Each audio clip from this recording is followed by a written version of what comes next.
বিসমিল্লাহির রহমানির রহিম। সম্মানিত দর্শক বন্ধুরা, আমার সামনে একটা ট্রান্সফর্মার দেখতে পাচ্ছেন। এটা হচ্ছে CS4080 ট্রান্সফর্মার এ গ্রেডের। এ গ্রেড কেন বলতেছি, এটা তো আমি কিনে নাই, কিভাবে বললাম সেটা হচ্ছে আমি যখন এই সেটের অন্যান্য মালামাল যখন আমি খুলছি দেখছি সবগুলোই কোয়ালিটি ফুল এবং অনেক ভালো মানের। তো এই ট্রান্সফরমারের সাধারণত কি থাকে, হাই ভোল্ট এবং লো ভোল্টেজ থাকে এখানে।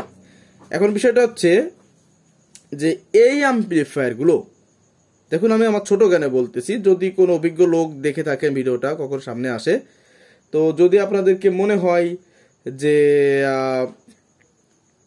আমার কোথাও ভুল হচ্ছে অবশ্যই ক্ষমাসুন্দর দৃষ্টিতে দেখবেন এবং অবশ্যই আমার ভুলটাকে ধরিয়ে দিয়ে আমাকে সমাধান দিবেন। ভুল ধরলে সমাধান দিতে হবে, না হয় চুপ থাকবেন, সোজা কথা, কারণ আমি শিখতে চাই।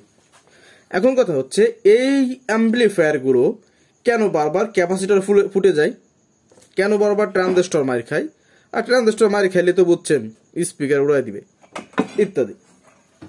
তো এখন কথা হচ্ছে, প্রথমে আসুন এটার একটা ম্যানুফ্যাকচার বা ক্যাটালগ বা কিছু নির্দেশনা থাকে।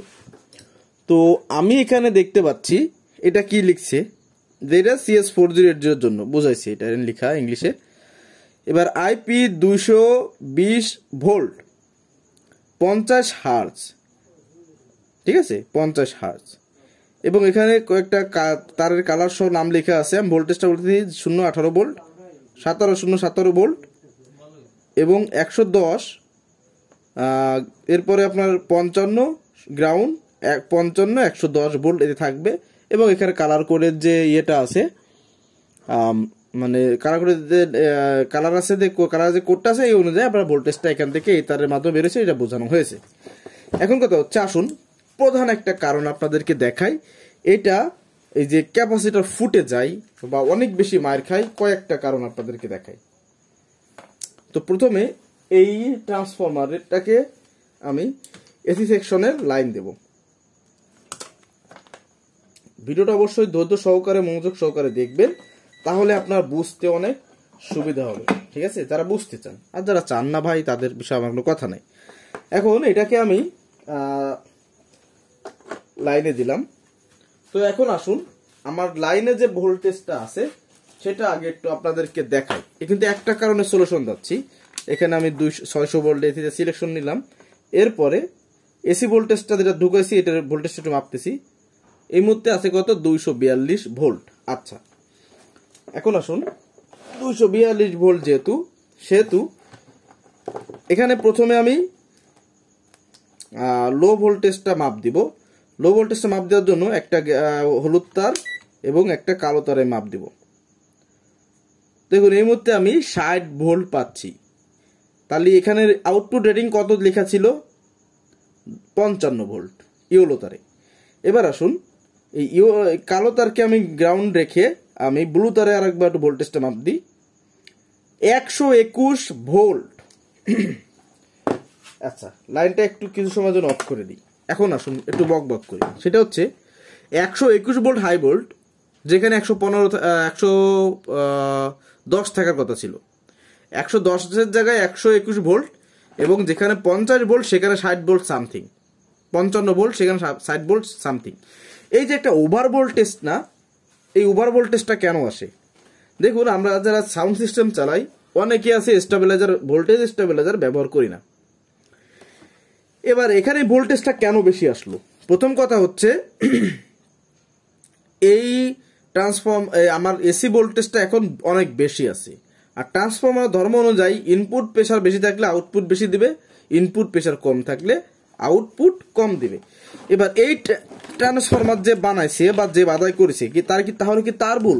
আসলে না, তারও ভুল না, ভুল আমার। কেন আমার ভুল?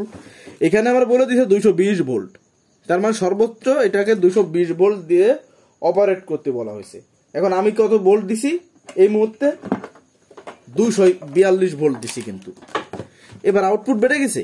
এবার আউটপুট যখন বেড়ে যাবে তখন তো বোঝেন ক্যাপাসিটরেরও এসে যাওয়ার সম্ভাবনা, ট্রানজিস্টরের ক্ষেত্রে ঠিক তাই। কারণ এটা বানানো হয় একটা নির্দিষ্ট ভোল্টেজের উপর ডিপেন্ড করে, তার থেকে বেশি হলে তো হবে না। ধরুন এখানে ক্যাপাসিটর দেওয়া আছে 80 ভোল্ট, এখন আমি যদি 80 ভোল্ট ট্রান্সফরমার দিই, এটা ফাস্টও হবে প্লাস আমার খবর হয়ে যেতে পারে, কারণ এটা 80 ভোল্ট হলে এর থেকে মিনিমাম আরও 20-25 ভোল্ট কম দিতে হয় এতে।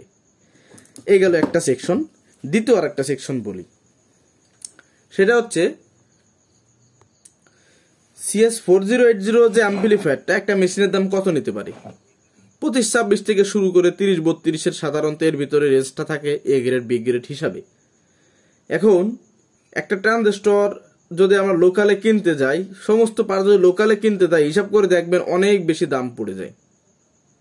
সেইখানে কিভাবে আমরা এত কম টাকায় রেডিমেড মাল পাচ্ছি, যেখান থেকে শিপের খরচ আছে, বাংলাদেশে যে ভ্যাটটা নির্ধারণ করে ভ্যাট দিতে হয়, সমস্ত ডিস্ট্রিবিউটর বা অন্যান্য যত লোক আছে এরা কি করে, এরা এই লাভটাপ খেয়ে লাস্টে আমার পর্যন্ত আসতে যে টাকাটা পায়, ওই টাকায় আপনি হিসাব করলে দেখবেন মার্কেট থেকে ভালো মানের কম্পোনেন্ট কিনে যদি আপনি এটা করতে যান, দেখা যাচ্ছে খরচায় পারতেছেন না। তাহলে ব্যাপারটা কি দাঁড়ালো?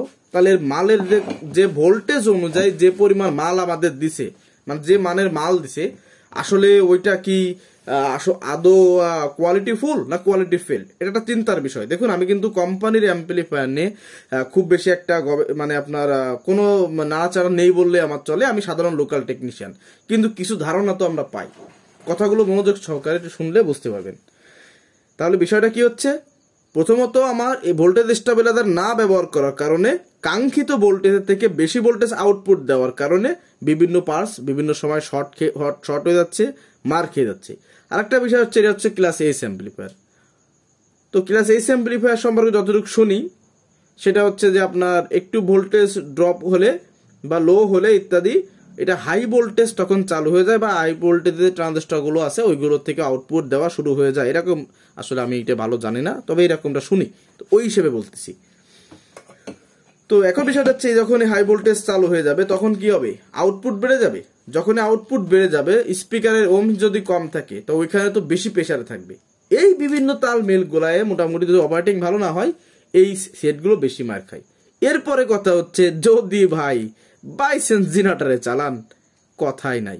কোনো ক্রমে দেখা যাচ্ছে আপনার নজেল ফ্ল্যাঞ্জার থেকে যদি তেলটা একটু বেশি মেরে দেয় ইঞ্জিনে, সেক্ষেত্রে কি হবে, ইঞ্জিনের আরপিএম বেড়ে যাবে, ও তো ভোল্টেজ বাড়ায় দেবে জেনারেটরে, লেও ঠেলা মারো এবার গুতো, কেমন লাগে বোঝো। তার মানে কি, ক্যাপাসিটারও যাবে, বোর্ডও যাবে, প্রোগ্রামটা তো গেলই। তো এই হচ্ছে মেইন বিষয়। সর্বোপরি কথা হচ্ছে, যদি এই ধরনের অ্যাম্পলিফায়ার আমরা কেনেন, চেষ্টা করবেন এ গ্রেডের অ্যাম্পলিফায়ার কেনার জন্য।